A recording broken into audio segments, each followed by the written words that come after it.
Got the worst cold a human being ever had. I've got a major presentation tomorrow. I've got to rest. And I'm out of NyQuil. I could take these, but I'd still be up all night coughing, which means I'd be a wreck for the presentation, which means I could get fired. What am I going to do? Feeling like crap has become all too common these days. Everyone keeps asking that important question. You got ivermectin? Got ivermectin? Got ivermectin? You got ivermectin. Say goodbye to those illnesses that Big Pharma just can't cure. And say farewell and bon voyage to the parasitic forces preventing you from living. Real Deal Media is now powered up with the Wellness Center to bring you the medicines that matter. Go to www.twc.health.com/Dean Ryan. Make sure to use promo code Dean Ryan. Start truly living by taking back the control of your health.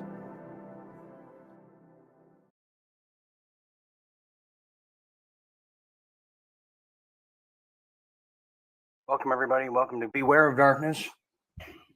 Usually we're doing a after party of sorts, but there's really no party right now. There's just time of action, time of steadfast, time of discernment, time of war.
I ain't got nothing to be scared of.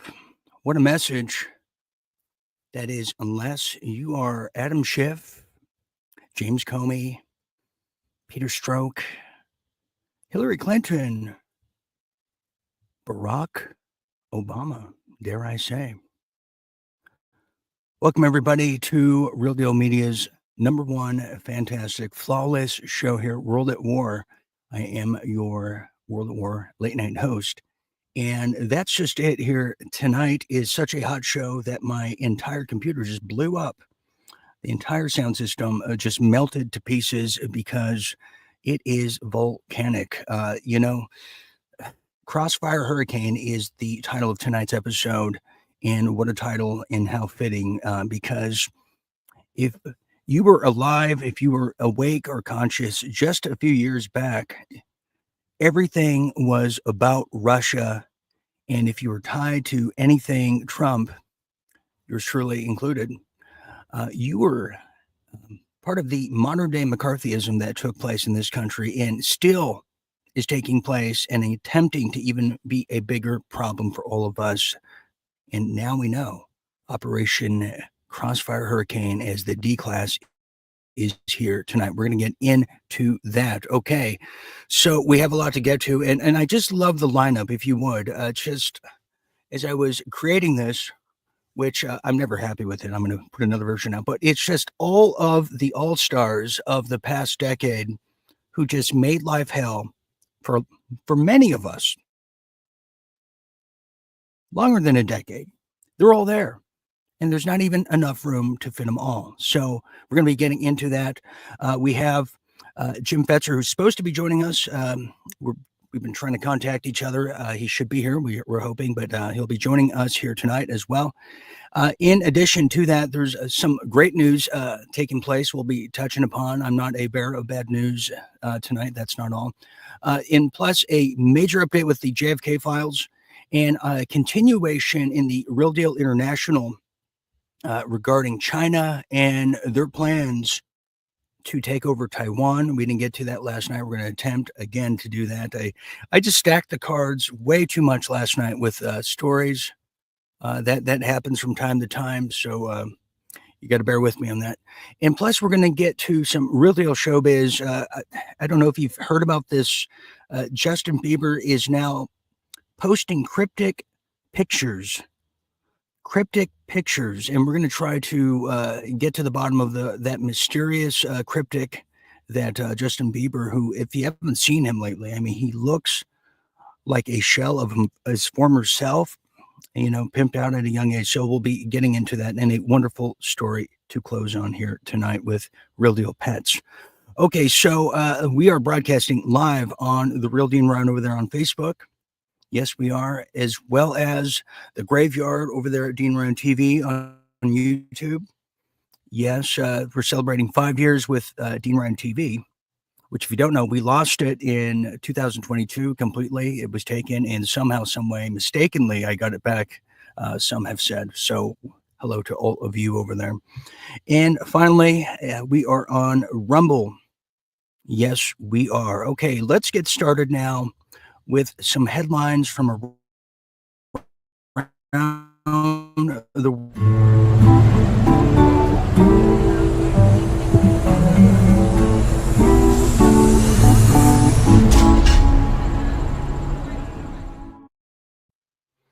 Real Deal headlines. Okay, let's get into it, shall we?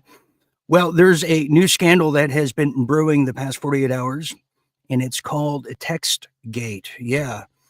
TextGate. In fact, you can't go and swim anywhere around the urine-soaked lamestream media without hearing about the sloppy operation of the text leak over there at the Signal app of Megaseth and now J.D. Vance and a whole host of other people, including Jen Pisflappies, might have a thing or two of involvement in it. We'll touch upon that shortly, but they're now saying that war plans were leaked in this text leak, among some other harsh feelings apparently from or by J.D. Vance towards Donald Trump. I mean, this is really just getting crazy. So the Trump administration has seemed to confirm, this is the mainstream edition of it, that messages that Goldberg, who is one of the people involved in this, who I guess leaked it, the editor Jeffrey Goldberg, who was added to this group text on the Signal app.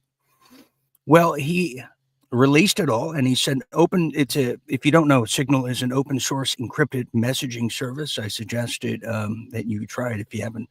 But the group included prominent names of the Trump administration, including, but not limited to, Michael Waltz, Secretary of State, Little Marco, Defense Secretary Pete Megaseth, and VP Vice President J.D. Vance, who allegedly were all strategizing about the impeding attacks on Yemen.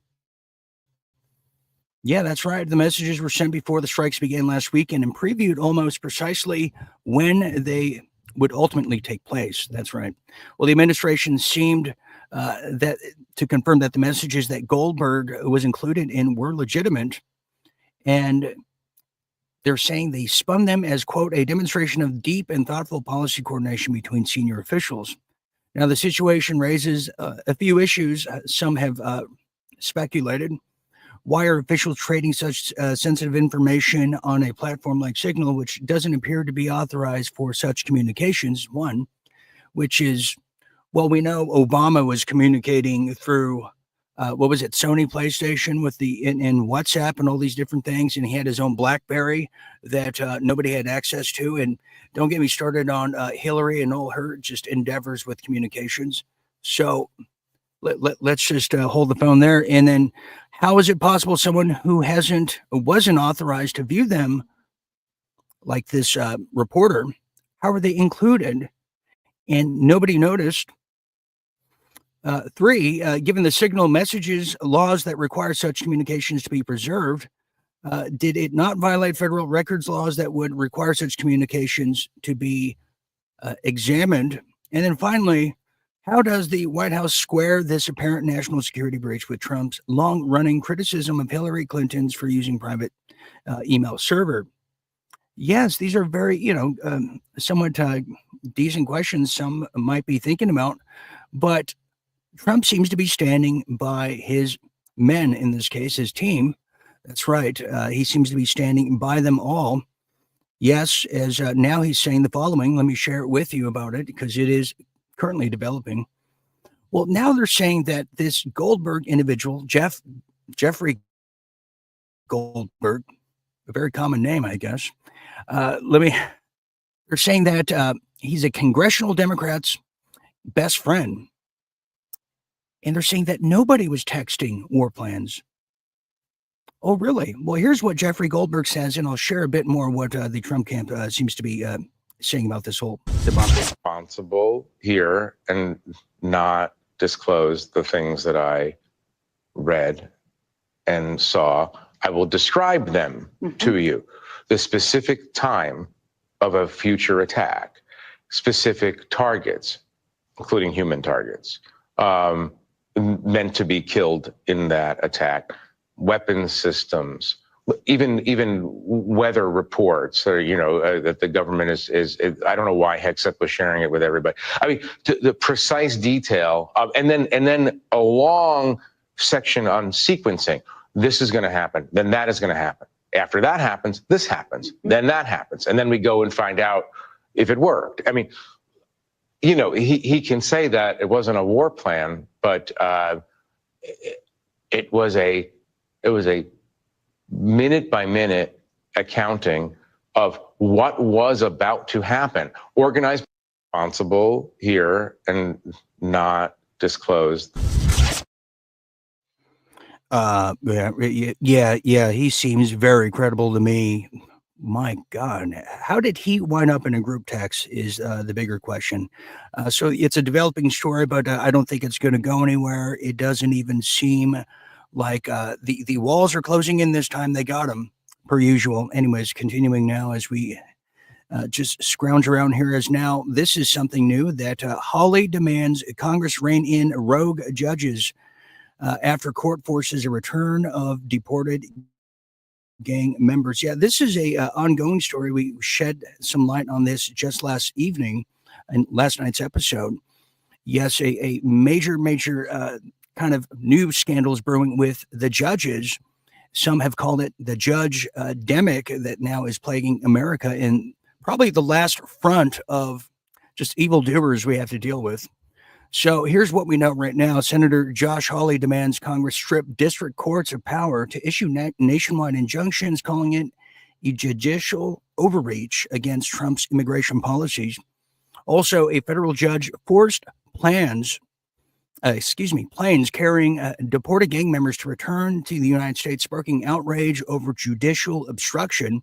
I'd say so.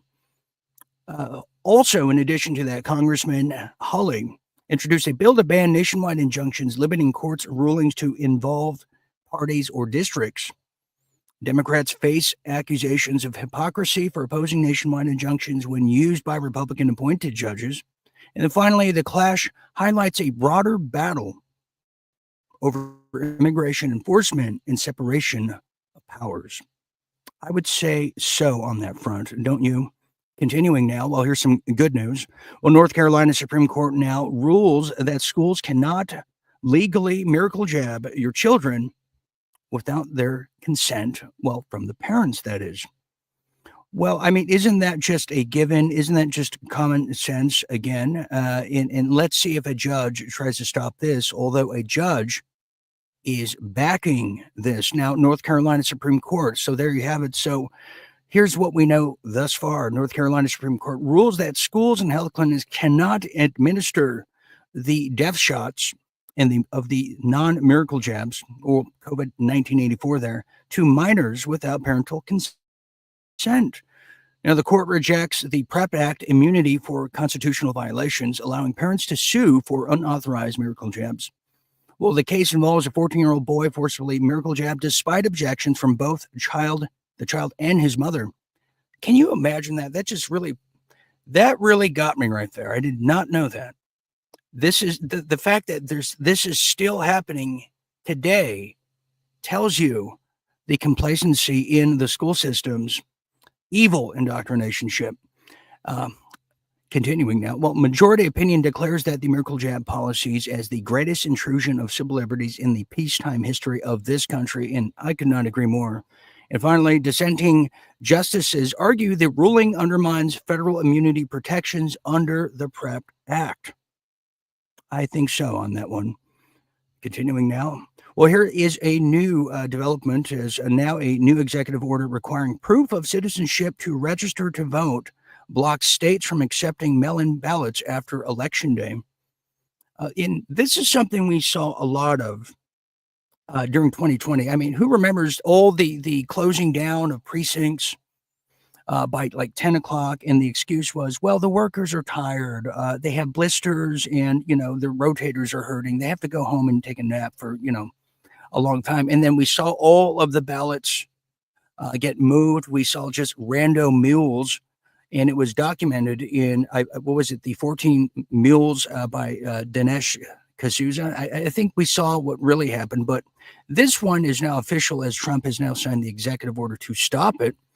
And let's see if it gets followed now, as he just signed an executive order aimed at preventing fraud and meddling in national elections, mandating proof of citizenship for voter registration, requiring all votes be casted and received by the end of Election Day. And they're calling it the Protecting the Integrity of American Elections Act, which, I certainly love the sound of that. And finally here, this is another blow to the Death Star, as now 23andMe has finally gone bankrupt and puts 15 million Americans' DNA data at risk. Well, thank the heavens I never participated in this social experiment. And if you haven't either, pat yourself on the behind this time. Well, this one is a major win for health freedom activists and people that like the old-fashioned privacy. Yes, 23andMe filed a Chapter 11 bankruptcy, putting 15 million users' genetic data at risk of being sold. And that's absolutely what they'll do. They'll sell it to a military contractor if they have to. And this is also the company connected to the people at Google, and the sister of Susan Wojcicki, who's now dead, can't imagine what from. Yes, she's part of this too. Well, the company operates outside the federal health privacy laws, leaving millions of people's DNA vulnerable to the exploitation by unknown buyers, which could potentially include, you guessed it, China. Can I say that, or is that anti-something? Also, in addition to that, there's now in 2023, a data breach exposed 7 million users' genetic data, deepening privacy concerns. Who remembers that? We reported on that when it happened. And also, CEO Anne Wojcicki, the living sister of the Wojcicki family, resigned amid financial struggles and board disputes over her bid to buy the company. Experts have now warned finally that the genetic data could be weaponized for surveillance and discrimination with no legal protections in place. I mean, let me tell you that this is, uh, yes, what they use the DNAs for bioweapons. They use the DNA to create new airborne diseases. We know that the Pentagon has been doing that. They've been stealing the blood of all the newborns and just developing all these new weapon systems with who? DARPA. Yes, that's it. And also, we have just something that's been breaking here in the past hour or so. I can now share with you that the DC FBI headquarters task force is now investigating over 14 terabytes of new Epstein information. That's right, that the New York FBI attempted to hide from Kash Patel and Pamela Bondi. Top FBI whistleblower Kyle Serafin's sources confirmed that the DOJ's claims that the new Epstein files are their top priority and that hundreds of new victims will be identified. That is breaking. Very, very interesting stuff. Now let's get to some real deal politics, shall we?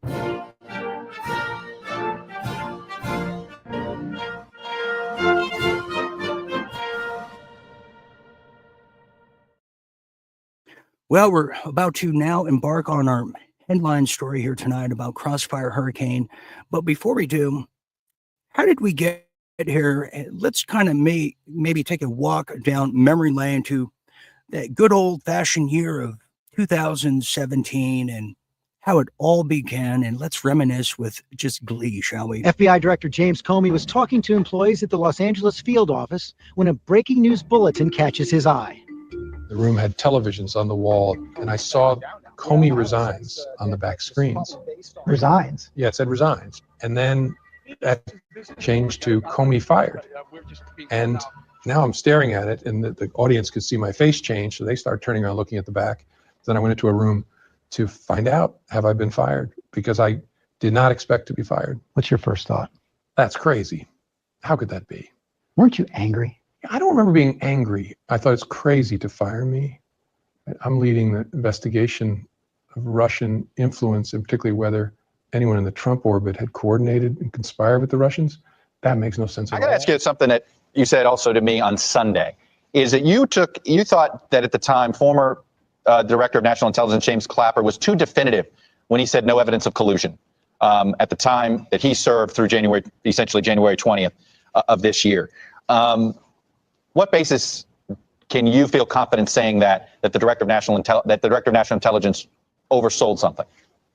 Well, look, I don't think it was deliberate on the director's part, but all I can tell you is reviewing the evidence that I have, I don't think you can conclude that at all. Far from it. But you admit all you have right now is a circumstantial case. Actually, no, Chuck. I can tell you that the case is more than that, and I can't go into the particulars, but there is more than circumstantial evidence now. So, again, I think... So you have seen direct evidence of collusion?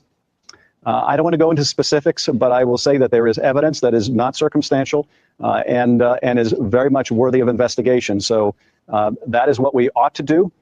Now, again, I think we have been dealt a serious body blow to the credibility of our ability to get answers by today's events. And to me, it underscores the importance of having an independent commission look at this as a supplement to anything the Congress does. Yeah.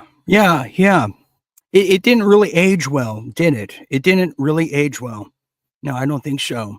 Let's now get into it just a little bit more, because now there's new developments, in case you don't know, and this will be our head story here tonight, as Crossfire Hurricane, it seems to be the talk of the town, and why shouldn't it be? Well, now, in addition to all of this, and now that we kind of refreshed our palette of memory, well, sometimes revenge comes in a very cold form now, as Donald Trump, as of today, has now signed officially an executive order to declassify all Crossfire Hurricane documents exposing FBI's Russian hoax against him and many others. That's right. President Donald Trump just today signed an order to finally declassify the documents related to the FBI's Crossfire Hurricane investigation, which probed pretty much everybody. I mean, you could be drinking vodka at a just little local pub, and you would have been considered a Russian agent. In fact, yours truly was literally sitting in the board of Netflix around that time with a colleague, ready to sell a show, which they were highly interested in. But because of my association with people like Roger Stone and other people of that nature, and of course, Alex Jones, and because the executive producer was Oliver Stone, who did the Putin document, well, we were then labeled enemy combatants as far as the entertainment so-called industry was concerned back then. So it affected a lot of people. A lot of people lost their businesses and a whole lot more. So this could not come at a better time. Well, now, during an event with Ambassadors Tuesday, Trump took to the podium of he took to the podium, but he took the time at the top to sign several executive orders, including the Crossfire hurricane classification memo. Now, what this does, it gives the media the right to go in and check it. And you probably won't bother, he's saying, because you're not going to like what you see. Well, the order declassified everything to do with the investigation that the FBI hadn't marked in redaction days before Trump departed the White House in January of 2021, if you recall that. It also didn't apply to materials protected by the Foreign Intelligence Surveillance Court, the order read. Yeah, and a whole lot more. Now, Trump had originally tried to declassify the materials on January 19th, 2021, one day before he allegedly left office. You may recall that. Now, once Democratic president and, the masked bandit himself, Joe Biden, took over the documents, it didn't see the light of the day. So it never even got a chance. Because I guess you could sign an executive order and it doesn't get implemented for quite some time. It's just on and on. But here is Trump signing that order just moments ago. And it's such a beautiful thing to see. Check this out. For your attention, this memorandum requires the immediate declassification of all FBI files relating to the Crossfire hurricane investigation. This was obviously one of the instances of the weaponization of law enforcement powers of prosecution against you and others. We believe that it's long past time for the American people to have a full and complete understanding of what exactly is in those files. Which gives the media the right to go and check it. You probably won't bother because you're not going to like what you see. But this was total weaponization. It's a disgrace. Should never happen in this country. But now you'll be able to see for yourselves, all declassified. Is that correct? Yes, sir. All declassified? Yes, sir. Everything? The FBI file with there's a classified annex, but other than that, this we'll put everything in the public eye. Is anybody going to look? What about you? You going to look?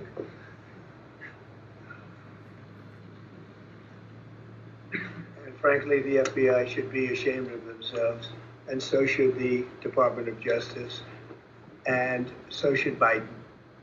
Okay.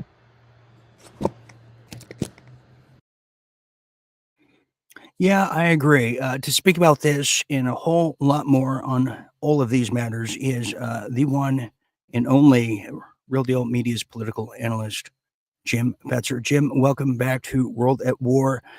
Jim, I showed a little clip of how it all started, with you remember 2017, the hysteria, the McCarthyism, the modern day, James Comey, but Adam Schiff. And then to see this today, what are your thoughts on this? Because this could be, people are seeing this as retribution about time. Yeah. Well, the Russia hoax, Crossfire hurricane, the whole bit was just a colossal swindle, deception of the American people by high-ranking members of the FBI and his political opponents. You can bet Hillary was right in their pitching. I'm willing to bet it was she who was behind the whole operation. She has always called out Russia again and again and again to trash Trump, and none of it has had a scintilla of truth about it. This is a glorious and well-deserved occasion, Dean. I applaud it as well. Yes, I concur with that statement, but someone who probably is not applauding it, Jim, and just to be fair, because he's not here, well, it's this guy right here who is probably wearing diapers right now. If you you just had to really articulate of it seems to be happening. But what does this mean? Let's kind of explain what this does. He signs an executive order to declassify it all. What will come from this action and move here? A lot of people seem to be wondering.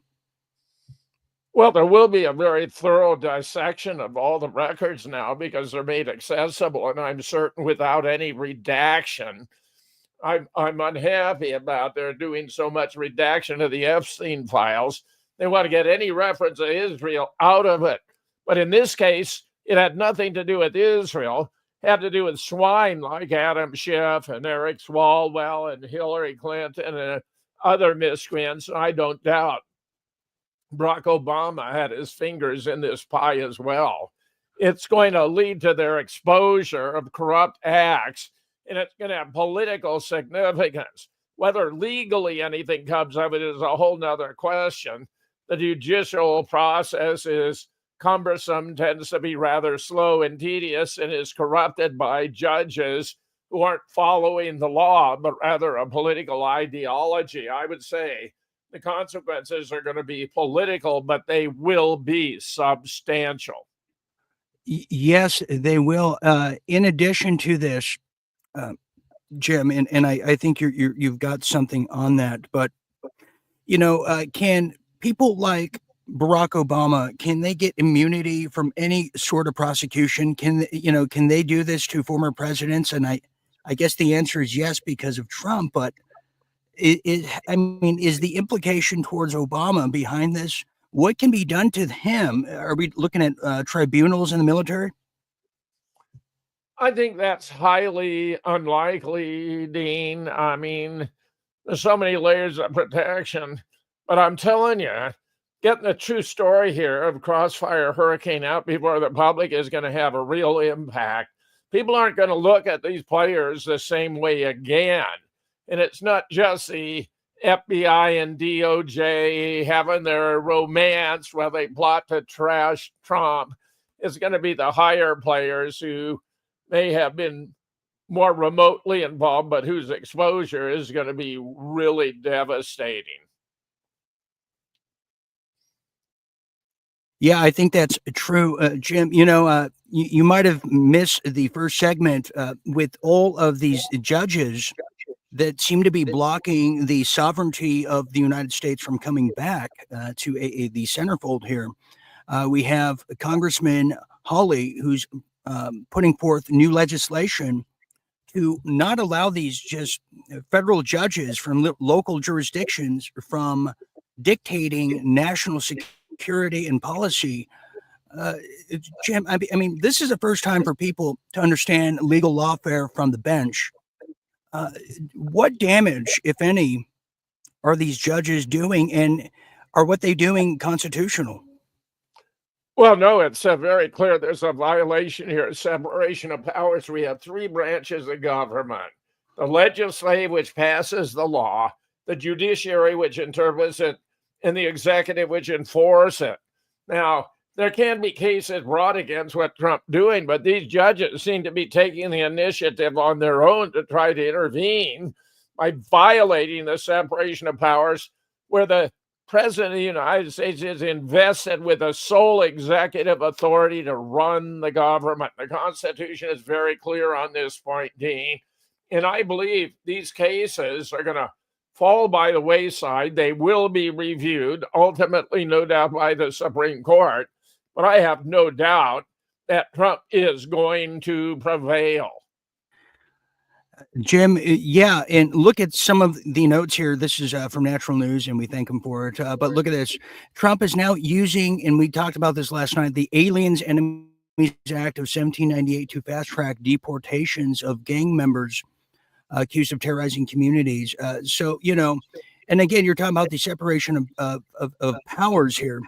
But Jim, I have to say, we have a Democrat Party that seems to be on life support, if not, 10 feet and all feet in the grave. This doesn't seem to be a winning strategy if you're trying to resuscitate a political party, does it? Well, when you're grasping after straws, Dean, you can take anything and try and blow it up and make it look significant. This is probably the best argument they have, but I don't think it's going to go anywhere. Ultimately, it's going to be a wash. And, individuals who are experts in the law are going to agree, I believe, with my assessment that you cannot have a district judge, for example, as Holly is observing here, undermine a foreign policy as it being conducted by the President of the United States, who was elected to that office by the American people. So it's going to lead to clarification. I think in the end, the Democrat judges are going to be slapped down legally by the higher courts. I think you might have a point here. Jim, we're going to be cutting the break here shortly, but, I had this story I wanted to do. I want to get your take on it. With all the things that Trump seems to be doing, he takes great offense, to the following. And one of the new portraits in the White House, it's his new portrait, that he's slamming the painter for it, which is a new portrait in the White House. He's unleashing just vitriol. And he said, quote, nobody likes a bad picture. He's saying that nobody likes a bad picture of themselves, but the one here in the state capitol is god awful. Look how Jim, bland. Look how bland it is seen. That doesn't look like Trump at all. It doesn't capture his character whatsoever. You got to have that expression, the fierceness in his face. This is a complete failure. If you had commissioned an artist, you'd have grounds to refuse to pay him. It's not a success, not even close. Jim, I'll be honest. I thought it was when I first saw. I thought it was Lee Majors when I first saw it, and I thought it was a nice picture of Lee Majors, but it doesn't seem to be the case here. Okay, Jim, we have a huge JFK segment coming up in right after the break. I would love to hold you over just to get your take on it, if we could. There we have it. Okay, there we have it. All right, when we get back here, we're going to be getting into some of the recent discoveries in the JFK documents and how that relates to everything that seems to be happening. You don't want to miss that. Also, huge international, real deal international takes us to the upcoming invasion of Taiwan and what China's about to do with all of that mess. So don't go anywhere. You're watching World at War right here at Real Deal Media. 5 years we've been here with all of you. So don't go anywhere. We'll be right back.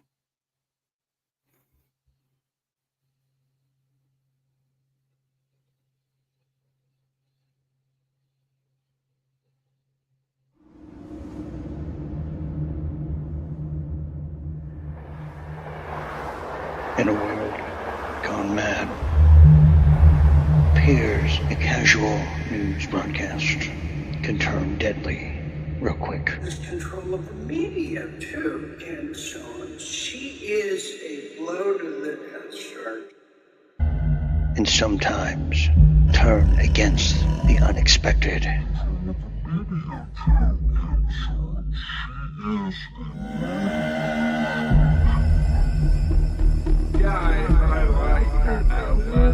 One man's superhuman intelligence soon turns to superhuman strength.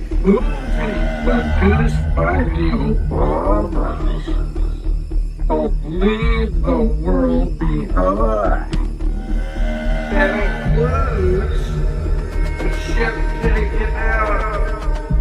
That particular bridge. I mean, it's all in there. Jim Fetzer stars in The Fetzer Claw. The game plan for the unfolding sequence of events as we live from another galaxy.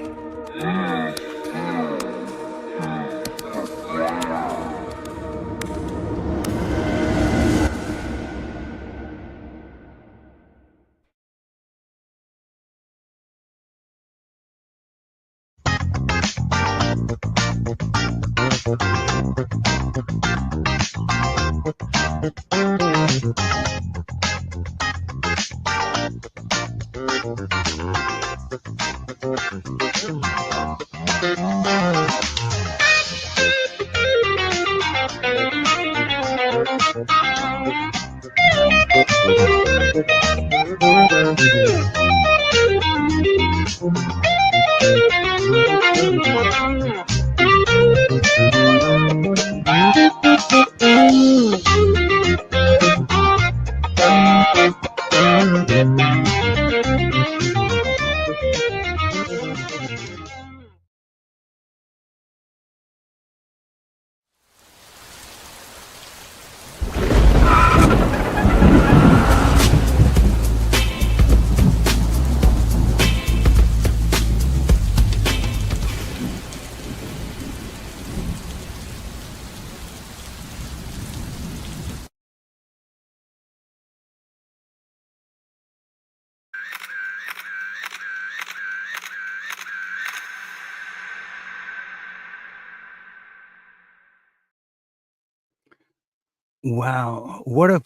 Jim, what a photo shoot you did there. I love it.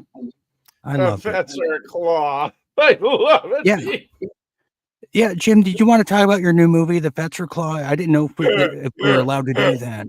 Very nice. Very Okay. nice, Dean. Okay. Always a Anyways, here we delight. go. Here we go. We're going to start now. I didn't know if it was premature to get into that. Okay. Let's start from the top here. Welcome back, everybody, to World at War right here tonight. I'm still Dean Ryan, your cruise director, cruising with you to midnight and beyond. And quite frankly, I love when we're cruising together. I just feel so loving at this hour, don't you? But that can change real fast. Anyways, tonight's show is brought to you by the Real Deal Media members. If you don't know, well, now's a good time to find out. All you got to do is go to realdealmedias.tv while we still have it. Go to realdealmedia.tv/membership and use a promo code 35 Madness for 35% off annuals. Yes, because it's March Madness. It's still March. It's still March. Just when you thought you were getting used to January, it's already March. And yes, it's crazy. Be iconic, not ironic. Be a visionary, debonair, a player from the Himalaya, and be an I know. And while you're at it, if you're sick and you're feeling not too well, that means you need some ivermectin. Do you have ivermectin? Does anybody have ivermectin like Real Deal Media? That's the bigger question here.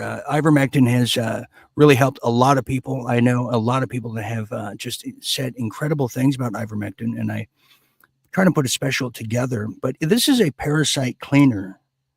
People that have parasite cleanse, especially if you eat a lot of pork and all those things, well, you're going to want to get some ivermectin.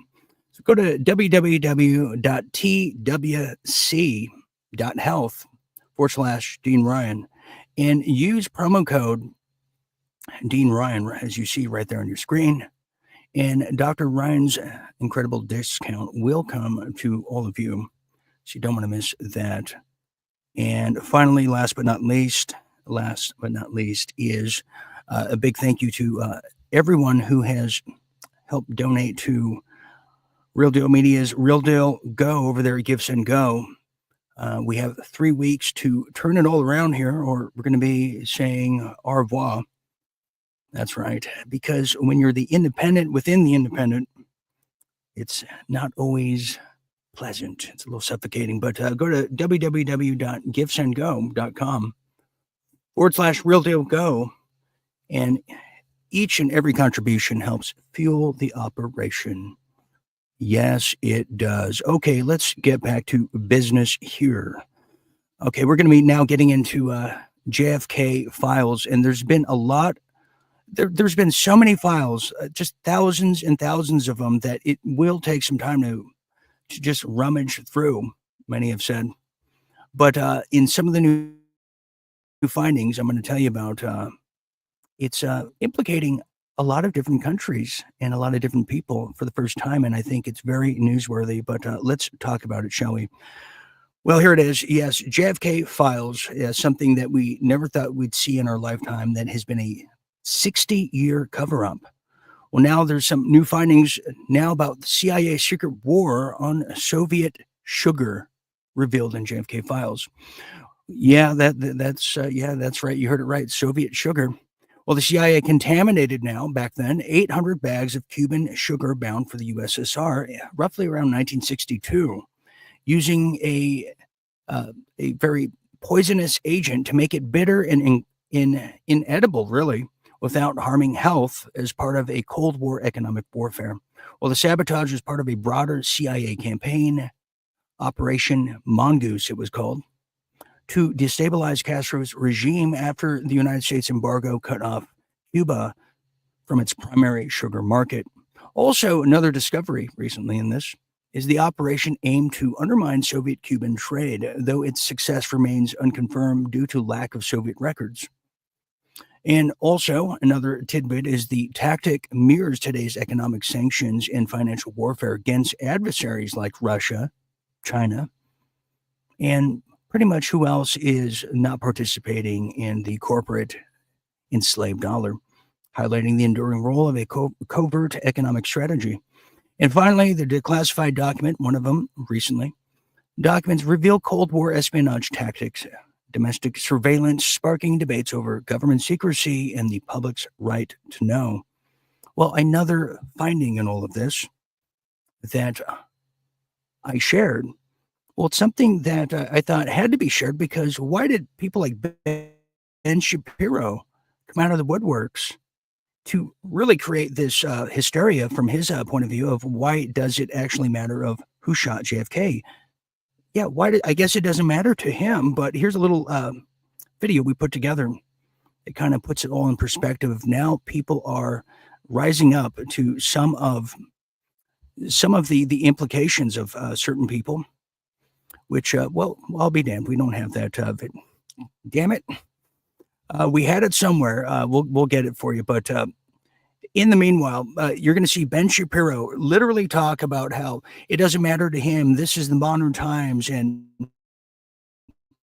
Jim, I'll bring you in here since I totally botched the segment. Well, he's an apologist for Israel. He's an apologist. I don't want to. Yeah, I don't want to spoil that segment. It's coming up. The video. If we could talk about the Soviet aspect of that time. Sure. Just how dangerous was it? What was the environment like in 1962, 1963, to the point where the CIA now had to poison sugar going to Cuba? What does this mean? Because if the CIA was doing adversaries, what are they doing to so-called adversaries right here in the United States? Yeah, it's a great question, Dean. Another of the revelations was a memorandum from Arthur Schlesinger in 1961 suggesting JSB ought to disband the CIA, or at least break it up into two parts and put it under control of the Department of State, because it had become a state within a state, and there was no telling what its clandestine activities might have entailed, just as this illustration you give of sabotaging sugar. Now, that's such a low-life thing to do. That is so shabby that no one with a shred of humanity would contemplate doing such a thing. But this had to alarm the CIA that Jack might actually be thinking of disbanding the agency or bringing it under control. So that would be a case where they were alarmed at action Jack might take and have a motive to thwart his taking those actions, just as did the Joint Chiefs. He was bullying our forces out of Vietnam. He had already refused to invade Cuba against their unanimous recommendation. He'd signed an above-ground test ban treaty with the Soviets against their unanimous opposition. Now he was pulling our forces out of Vietnam, where they thought a stand had to be taken against the expansion of international godless communism. The mob was upset because Bobby was cracking down with more indictments and convictions than ever before, just as J. Edgar Hoover had sex dossiers on congressmen to control them. The mob had one on Edgar to keep him from acknowledging the existence of organized crime until the Joe Valachi hearings made it no longer possible.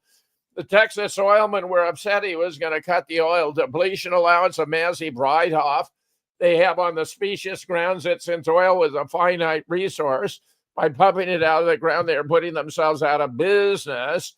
we had the Fed upset because here Jack had published United States notes with a red embossed imprint.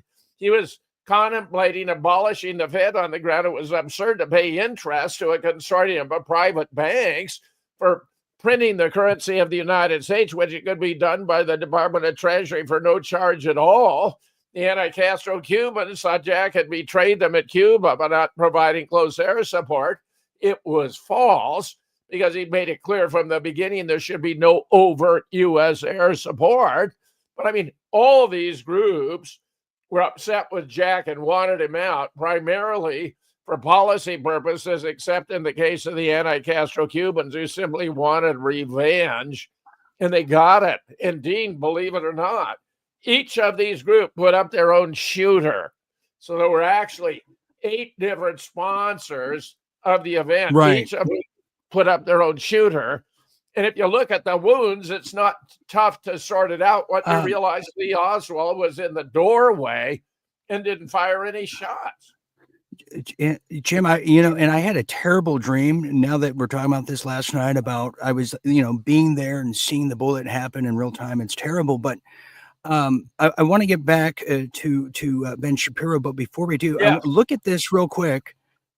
How this relates to today, okay? Through the clandestine operation, which was not detected or traceable, we were able to contaminate 800 of these bags of sugar, okay? This is why I think this is important. And, in contrast to what Ben Shapiro might think, who we'll get back to in a minute, is if they're doing these poisons to people in foreign shores, 40 years ago now, what are they doing today to all of us, if not other people? I mean, just yesterday, Jim, we played a report from Mike Adams about a woman who's been studying all this weird fog that's raining down on people, releasing spider web type material. And, we hear about smart dust. So I think they're well advanced in their form of control and soft kill on the American people today. And if you go back to that memorandum, you'll see this was being reported to Edward Lansdale, who in fact was in Dealey Plaza. He appears to be the individual who positioned the shooters and determined the sequence of shots, where George H.W. Bush appears to have been the on-ground supervisor. And we have Lansdale waiting to report to Bush to give him a debriefing about how it went. Very well, sir. Very well. So, okay, now moving along here, and Jim, I'm going to wait for this one. This is a big one. Is now we're going to look into a lot of other implications that are coming out, and we have a job to report this to you. And why, again, to reemphasize, why does it matter? People like Ben Shapiro over there at the Daily Wire, which is pretty much going down in flames, he doesn't seem to understand. But here's a little video that is now in the aftermath of what's being discovered in these JFK files. You're going to hear different 2 perspectives, I guess you could suggest, about how this is affecting people. Check this out. Thank you, Mr. Chairman. Mr. Vice Chairman. Witness will suspend. The greatest threat to global security is Israel and the whole world knows it. Stop funding Israel! Stop funding Israel! Stop funding Israel! Stop funding Israel! So that protester was a code pink lunatic saying the greatest threat to world peace is funding Israel. I will observe, for the benefit of the audience here on television, that Code Pink is funded by communist China as well. Sort of conspiracy theorizing that's become incredibly popular on the right these days. It was popular on the left, and now it's become increasingly popular on the right. The kind of, let's just ask questions. Who really killed JFK? Wink, wink, nod, nod. And then you're like, well, do you have any evidence of the thing that you are presupposing? Well, no, I'm not making any accusations. I just know I don't believe the story that I'm being told. I know not to trust the authorities. You're like, well, that's fine, but do you have like any evidence? Like evidence, not just supposition. I said, well, you're part of it, aren't you? You're part of it. The reason that you're so defensive about all this is, I don't care who killed JFK. I mean, I do because it's really interesting, but I noticed that the calendar says 2025 and he was killed in 1963. And so my opinion about who killed JFK has about as much relevance as who killed William McKinley, or James Garfield, which is to say not an enormous amount. Sort of conspiracy theorizing that's become incredibly popular on the right these days. It was popular on the left, and now it's become increasingly popular. Yeah, so to talk about this now, let me bring Jim Fetzer back. Jim, welcome back. Well, he's. I don't think I have the eyebrows for it, Jim. I have to paint him a bit more. Go ahead, Jim. He's a shill. Let me begin to talk about some of the evidence, okay? Once you realize Lee Oswald was actually in the doorway of the book depository, didn't fire any shots, then you have to consider that the evening of the assassination, the FBI and the Secret Service agreed there had been 3 shots with 3 hits, that Jack had been hit in the back, that Connolly had been hit in the back, and Jack had been hit in the back of the head. Now, those 3 shots were fired by 3 different marksmen. The shot to the back by a deputy sheriff who's acting on behalf of the Texas oilmen. The shot to Connolly by LBJ's personal hitman who murdered a dozen people for him in the mistaken belief that it was Ralph Yarborough, a liberal Texas senator Lyndon hated. The shot to the back of the head by an anti-Cuban guy who was in the Daltech supervised by George Herbert Walker Bush. That's already 3 gunmen. Then we have shots from the front that were being widely reported that day. A shot to the throat that actually passed through the windshield, where the doctor who performed a simple tracheostomy explained 3 times it was coming at him. That was fired from inside the triple underpass by the Joint Chiefs shooter, who was an Air Force expert, using a rifle given to him by Curtis LeMay, so he knows he's acting on behalf of the government. And after the limo stop, he was also shot in the right temple by the mob guy who was at the intersection of triple underpass. Right. And finally, near simultaneous by the Israeli shooter. You got 6 right there, Dean. Okay, so there it is. Okay, this is what I want to kind of hone in on. You know, when we talk about, Russia might have been involved, or, even with 9/11, you hear about the Saudi involvement. That's all fine and dandy. And we talk about China all day long and our espionage that happens in this country. Why is it a taboo subject and where you could be penalized and all kinds of things when, for the first time, Israel is being, there's some implication that it's Israel. And here is what I'm talking about, Jim. Here's one of the documents that just came out. So there it is. It said Israel is no good. This is the CIA notes. Israel was behind the JFK assassination. It's an attachment. You can see it there. And by the way, I posted that on the travel page over there on Facebook. And the other one here, if it's a little hard to see, it says, quote, now we have plenty of money. We have new backers. Our new backers are Jews. As soon as they've taken care of Kennedy, unquote. That's on the right. I'm reading it for people at home. So I posted that, Jim. I posted that on our Facebook page, and I thought it was newsworthy, as everybody should. And with no analysis of it all, no thought or opinion given. And the pushback, Jim, was the following. Look at the following here. Well, we have a guy on the left named Caleb says, your post is very anti-Semitic. Then he wants me to go watch a video. It says, keep supporting Israel. We will be blessed by them. Wendy Perry says, that's not proof. And Terry Crane says, maybe don't let Fetzer cloud your judgment. So, Jim, I'm going to give you a chance to respond before you cloud my judgment any further. Jim Fetzer.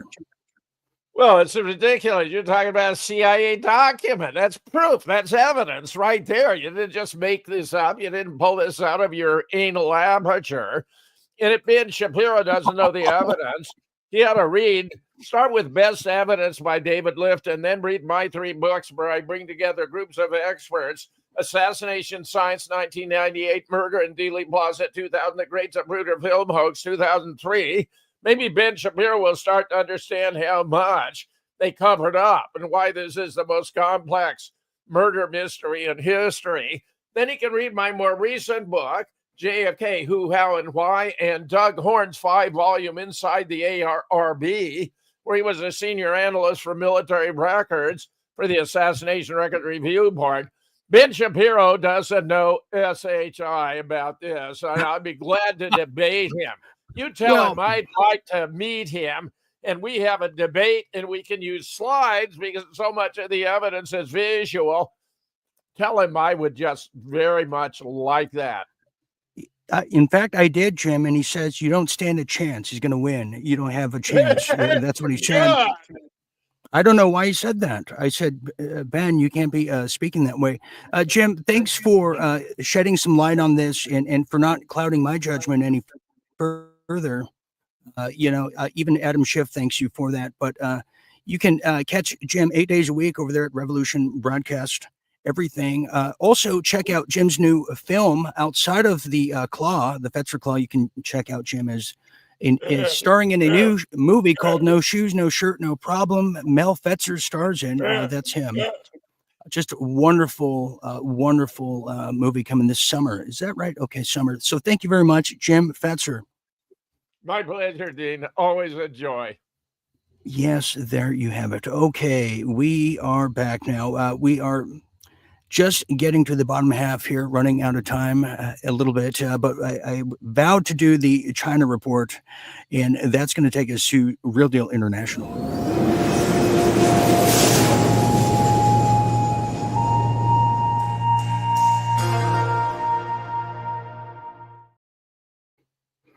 Yes, thank you, Grasshopper. Thank you, young Grasshopper. That is very, very nice.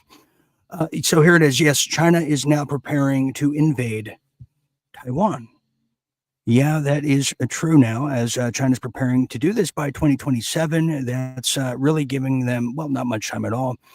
They're preparing to invade, as you know, a lot of land grabbing has been at hand by China since the pandemic and the beginning of it. Well, this one's no different now, as Chinese President Xi Jinping on the streets. Well, a decade-long campaign to end the corruption in the Chinese People's Liberation Army is meant to ensure the military is modernized and prepared to invade Taiwan by 2027. According to a new U.S. intelligence report made public last week over there at the Taipei Times. If you haven't read it, you're certainly missing out. Well, the report released on Thursday by the Office Director of National Intelligence, the DNI, and the report's called, and it's titled Wealth and Corrupt Activities of the Leadership of the Chinese Communist Party, states that up to, get this now, 65% of all government officials in China, the CCP, accept bribes or engage in a graft over there, as the Taipei Times is now reporting. What that means, well, this is where things get confusing. Xi Jinping, who you would think is the ultimate evil entity, well, he's launching, like Trump in a way, a sweeping anti-corruption campaign. And he's been doing it for quite some time, as this new report is now saying. Well, since then, nearly 5 million officials at all levels of government have been found guilty of graft or bribery charges, as we know them here in the States. Now, the campaign has targeted rampant leadership corruption within the ranks of the People's Liberation Army, which have included a cultural of pay for promotion that continues even a decade after the anti-corruption campaign is launched. Now, some of the biggest names removed from their jobs include the following. Well, let me include the following here, as I had a mishap here, as my entire desk just fell off. But not falling off like some of these generals, and here's some of them. Well, some of the biggest names include General Li Shengfu, who was then minister, and let's not forget Admiral Maya Hua, and then director in New Feng Shuang, and just to name a few of who have been found guilty of this. But could this be here, as we make the case for Taiwan, could this be this invasion talk? Is this happening because the military industrial complex of China are bribing their officials to invade Taiwan for the defense industry uptick in the stock market? Is Boeing involved? We must ask ourselves, but they're planning on taking it by 2027. And how they do this, China, if you don't recall and recollect some of our previous reports over the years, is they do it in stealth, in increments. They also do it, China, through fishing boats. What you would think is a normal fisherman is really not. And this is how they took the coral reef over there by the Philippines back, but they do it through that in shipping containers, just to name a few. But it is a developing issue over there, and we're going to be put in a position, hopefully not, of having to defend Taiwan once again. And finally, here is Real Deal International, this little update on the Russian-Ukraine fiasco. Yes, it's a new one. It's a new one. It is Russian-Ukraine hold negotiations, but no deal has been reached, for your update, as the United States mediated negotiations between Russia and Ukraine recently in the temporary ceasefire against energy infrastructure. Well, Ukraine violated that in the past 48 hours, as you know, and bombed Russia. While the ceasefire has been previously agreed by Moscow, and I was told not to call it Kyiv. I have to call it Kiev, as a viewer told me to, but I will say Kyiv because I am a contrarian and I don't like authority. It has been repeatedly violated by Ukraine, which specifically targeted all of the infrastructures of Russia, and we made the case last night on the show if you haven't seen that. But Stephen Witikoff, who the president tapped as a spokesperson to be sent over there in Russia, he said that Putin's a good guy, and he trusts him wholeheartedly. So there's some Real Deal International for all of you. Okay, we have a final story here, as we haven't done a segment like this in quite some time, as we have to get out of here. Well, this one is Real Deal Pets. Yes, Real Deal Pets. We love them. They're a big part of our family. And this story is no different. And many of you out there have celebrated birthdays of your pets. And it's no different for this particular little kitty cat. Well, now this cat here is now considered the world's oldest cat, named Millie. And he's still going strong at the rightful old age of 30 years old. That's right. And has a secret of a long life that she wants to share with all of us. That's right. Millie, who was born in 1995, is currently the oldest living feline to date. Beautiful. They said the cat's long life is down to lots of treats, including cuddles on the sofa and a lot of downtime and cuddles in canoodling at night. The 30-year-old oldest cat in the world has a lot to be thankful for. In fact, her owner made a birthday cake with her face on it. It was such a hot day, and she was licking all of the frosting off. They say her life's ambition, one of the life's ambitions of this 30-year-old cat, was to get in the Guinness Book of World Records. But they're saying they're having a hard time to prove her age. And the only person who could have done so, well, sadly, she's no longer here. But the owner and the Millie the cat said it was love at first sight. And they have been inseparable ever since the cat and the owner met, like Garfield. Just that wonderful story. So happy birthday to Millie, the world's oldest living cat. Oh, just incredible story. Just makes you feel so warm inside, doesn't it? Okay, on that note, I will be back here tomorrow night. And Aaron has an incredible story about Panama that you don't want to miss, and some breaking intel on the new elections coming to Canada that's really going to affect North America as we know it in a trade war and tariff war like we've never seen. So you don't want to miss that. Just a quick final thought as we're approaching that deadline here. Final thought for Crossfire Hurricane, retribution of all forms, and particularly this one, retribution is a real bitch, isn't it? So I think so. Anyways, on that note, I want to thank Jim Fetzer and the rest of us here at Real Deal Media. I'm Dean Ryan saying thank you for sharing a bit of your night. In the meanwhile, always remember to stay tuned and stay awake. And I'll see you tomorrow night. Good night, everybody.